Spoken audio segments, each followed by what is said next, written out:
Predators will bait and trap their prey. This happens in the wild. This happens in regular everyday hunting, and this happens out on the street. In this video, I want to talk about 3 ways that you can avoid being a victim of this. There are so many tragic stories out there of individuals of all age groups who were baited and trapped and suffered a terrible fate. We have to understand that a lot of robbers operate this way. Child molesters, traffickers, serial killers, they all use the bait and trap method. And so often they will play on our humanity. They will manipulate our humanity and morality. They want to give you that opportunity to be a good Samaritan, but you gotta be careful with this. We all have a gut instinct, and I think we would all be shocked at how much we violate that. Do we want to be helpful when we can? Yes. But what we don't want to do is suffer a terrible fate over ignoring our gut just to be helpful. In this video, I want to share with you 3 things you need to know to avoid this. You know, maybe you're a big, strong, tough guy watching this. It still applies to you, but maybe you want to share this with your child or a grandchild or a spouse. In my videos, I talk so much about the importance of time and space, and I want to start by saying this. Number 1, you don't owe anybody anything. You don't owe anybody directions. You don't owe anybody the money in your pocket. You don't owe anyone your time. So you have to be careful who you give those things to. Sometimes the mere conversation of asking for help is a way to bait you long enough for others in the group to seize upon you and trap you. There's so many scenarios I could pull from where the opportunity to help somebody could end up leading to your demise. If we're going to help somebody, there's several factors that need to be in play. Man, we need to have peace in our heart, peace in our mind. The atmosphere needs to be right. The disposition of that individual needs to be right. And it's going to come down to a lot of things, but there's a lot of times where that's not the case. You know, if you're driving home late at night and the person who's broke down on the side of the road happens to be broke down in a very secluded place, like a very dark, secluded exit ramp like I saw recently. I'm like, of all places for somebody to be broke down asking for help on the side of the road in a secretive little alleyway exit, I'll pass. Let him get on the phone with the authorities or something. Let him call a relative.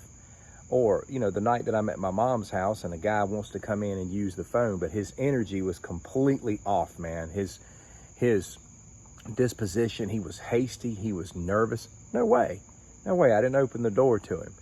There's just, you got to recognize when it's not time to help someone. Even if you do decide to help people, you got to be aware and you got to be vigilant.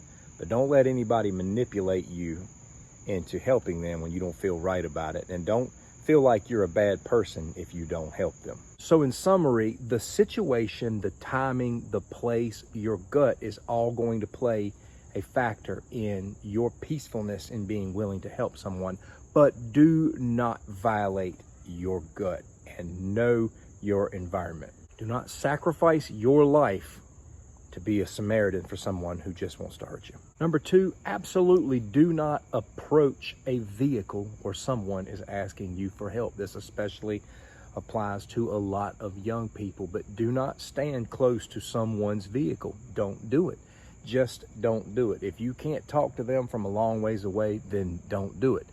Don't stand close, because all it takes is for the wrong person to come up behind you, get you, open the door. All of a sudden you're in somebody's car going somewhere you don't want to go. Again, you need time and space in every situation. If someone's sitting in a van or in a car or anything talking to you to try to draw you in, don't walk up to the vehicle, ever. And as cliche as it may sound, don't let nobody bait you with an offer, especially young people. This is the common thing. Hey kid, you want some candy? Everybody knows that quote. Don't be baited with anything. I want to throw this in as a bonus. There are some places you don't even need to go alone. Recognize those places where you need to travel in groups. Number 3, absolutely never be ashamed to either verbally demand distance when you don't feel like something's right, or to create your own. Survival is not always about being calm and cool and collect. Sometimes you need to get the heck out of Dodge. You need to scurry. or be willing to tell somebody to get back. You know, if a guy's rolling up too quick on you on the street, hey man, don't roll up on me like that. What's up, man? Hey, stay back. I don't know you. What's up? Think about what it's like to encounter certain animals. You know, they're either going to fire you a warning shot, could be a hiss, could be a growl, could be some sort of posture, or they're just going to get out of dodge, man. They're going to roll. You know, you usually see them responding in one of two ways. They're doing this because they don't trust you. They don't feel right about you. And you're going to encounter people in life where it just doesn't seem right. You know, don't be afraid to demand your distance. And don't be afraid to just get out of there if something doesn't seem right. Who cares the way it looks? Get out of there if you don't feel right. Don't be afraid to get stern and harsh either if you don't feel right. You don't have to stand there and entertain someone. Again, going back to my first point, you don't owe them time. You don't owe them an explanation. You don't owe them anything. Don't be afraid to demand your distance and to tell them to stay back. Don't worry about what they're going to think about that. They don't know you. They're a stranger. They got no right to walk right up on you.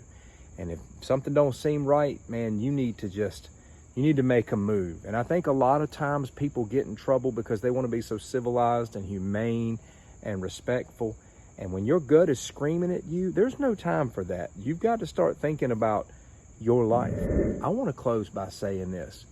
We need to be equipped with the knowledge that predators are everywhere. They're out here. They come in different forms. Like I said, they might just be a predator that wants to rob you. They might be a predator that wants to rob you, beat you down. They might want to kidnap you. People have different reasons for doing what they do, and they don't really care who you are. People are fixated on different things, and we have to live like these people exist, and we have to carry ourselves like these people exist. I'm not talking about hyper paranoia. I'm not talking of walking around scared all the time. I'm talking about recognizing danger, being able to anticipate it, and obeying your gut. I want to leave you with a peaceful homework assignment. Something easy to do just along the way. Next time you're watching movies, whether it be a suspense thriller, you know, where somebody's abducted, somebody's baited and trapped, you know, it could be anything. It could be a kidnapping. It could be something where somebody's jumped. Pay attention to that. I know it's just a movie, but it happens like that in real life. And brainstorm all the ways that could have been prevented. Let that movie educate you. Learn something from movies. They're just a depiction of something, but you can still learn from it. And notate the ways that it could have turned out differently. Movies don't just entertain us. Movies show us a lot of different scenarios that can go down, and it gives us opportunities to think. Not every situation is an ambush. Sometimes it's bait and trap. So be vigilant, my friends, and stay safe. Take care.